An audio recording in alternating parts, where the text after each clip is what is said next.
Tinggalkan Anies, PKS, PKB dan Nasdem hadiri deklarasi Ridwan Kamil Suswono untuk maju Pilgub Jakarta. Anies dan PD Perjuangan ditinggalkan. Kita bahas bersama Wasekjen PKB, Saiful Huda, dan juga Direktur Eksekutif Indikator Politik Indonesia, Burhanuddin Muhtadi. Selamat petang Mas Burhan, selamat petang juga Mas Saiful. Terima kasih sudah bergabung bersama kami di Kompas Petang. Makasih. Ya, petang. Mas Burhan. Ya, Mas Saiful, ini resmi meninggalkan Anies Baswedan di Pilgub Jakarta. Pertimbangannya apa saja? Ya, dinamikanya tinggi banget memang. Pilkada di provinsi di Jawa. Nah, termasuk di DKI Jakarta, kami sendiri sebenarnya baru memutuskan kemarin. Jadi memang PKB belum memutuskan sebelumnya siapa sosok yang akan diusung. Baru ada usulan saja dari DPW dan baru kami putuskan tadi kemarin sore di saat penyerahan B1KW. Memangnya yang ditawarkan apa saja sampai akhirnya memutuskan di di waktu-waktu terakhir untuk bergabung dengan Kimples? Ya, banyak pertimbangan, termasuk menjadi pertimbangan kami ketika teman-teman PKS yang bahkan sudah memasangkan dengan kadernya sendiri juga akhirnya tidak jadi.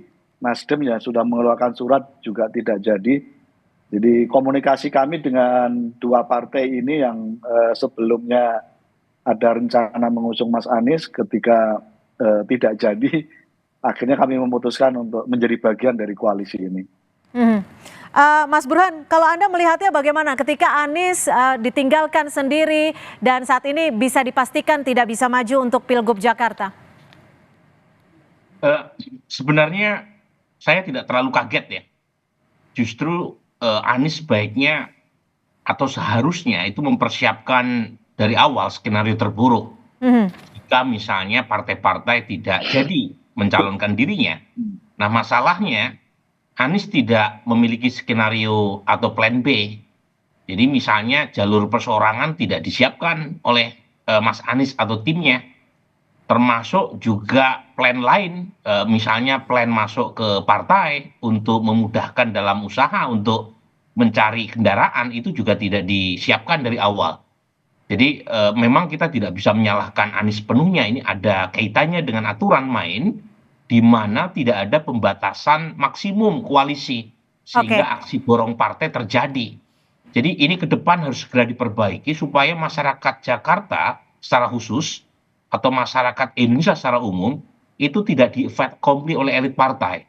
Mas Burhan, tapi gini, Mas Burhan, ketika Anda menyebut memperspektifkan bahwa Anies tidak memiliki skenario kedua, tapi menurut Anda, apakah ini justru skenario yang memang sudah disiapkan oleh, dalam tanda kutip, Kimples?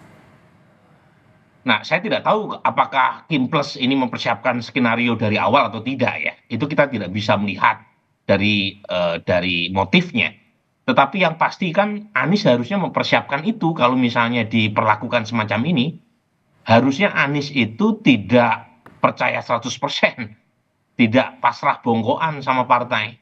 Caranya tadi pertama adalah menyiapkan jalur perseorangan sebelum ditutup, ya.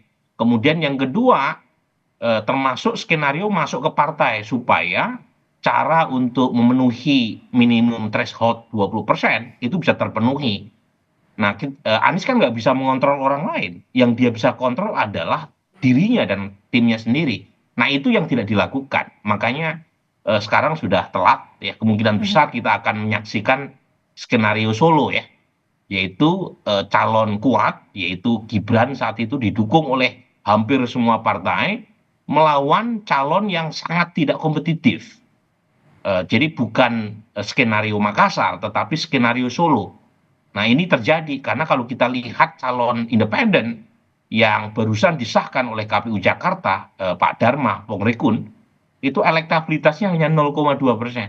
Jadi saya setuju sama Fahri Hamzah dalam pidatonya tadi. Menurut saya nggak ada gunanya juga pemilu kada di Jakarta. Karena toh kita sudah tahu hasilnya. Itu buang-buang duit anggaran negara.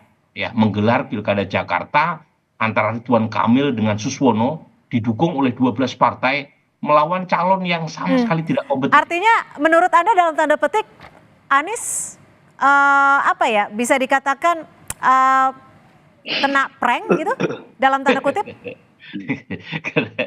Itu mungkin Mas Saiful yang bisa menjawabnya ya. Tetapi poin saya begini, potensi kena prank jelas kita saksikan hari ini. Tetapi kenapa Anies tidak mempersiapkan diri untuk di-prank? Makanya saya termasuk orang yang menyesalkan. I am not a big fans of him. Tetapi sayang sekali kalau misalnya sekaliber Anies tidak mempersiapkan jalur perseorangan. Dulu Ahok mempersiapkan itu. Ya, just in case kalau dia tidak didukung oleh partai di 2016. Meskipun akhirnya dia didukung oleh partai, tetapi timnya mengumpulkan KTP. Nah, itu yang tidak dilakukan oleh Anies sekarang. Mas Saiful, kalau kita lihat flashback ke belakang, PKB kan bisa dikatakan dulu mendukung pertama Anies Baswedan. Ini sebenarnya apa sih yang menjadi tawaran ketika akhirnya sekarang berpindah hati? Apakah momennya saat Caimin ketemu dengan Presiden Jokowi di IKN yang jadi penentunya? Enggak, sudah lama. Jadi di internal PKB sendiri di Despilkada DPP banyak wacana yang berkembang. Misalnya kira-kira Mas Anies nggak perlulah maju di kompetisi di DKJ di Jakarta karena kemarin sudah ikut kompetisi di Pilpres misalnya. Itu berkembang di internal kami. Mas Anies bisa lebih baik mengambil peran pada ruang dan tempat yang berbeda, tidak harus menjadikan panggung sebagai gubernur, misalnya kalau terpilih sebagai satu-satunya pilihan. Itu yang terus berkembang di dalam internal kami. Nah, saat kami mendiskusikan itu belum selesai, tiba-tiba teman-teman kita, PKS dan Nasdem sudah mengambil pilihan untuk menjatuhkan pilihan mengusung Kang Ridwan Kamil dan Pak Suswono.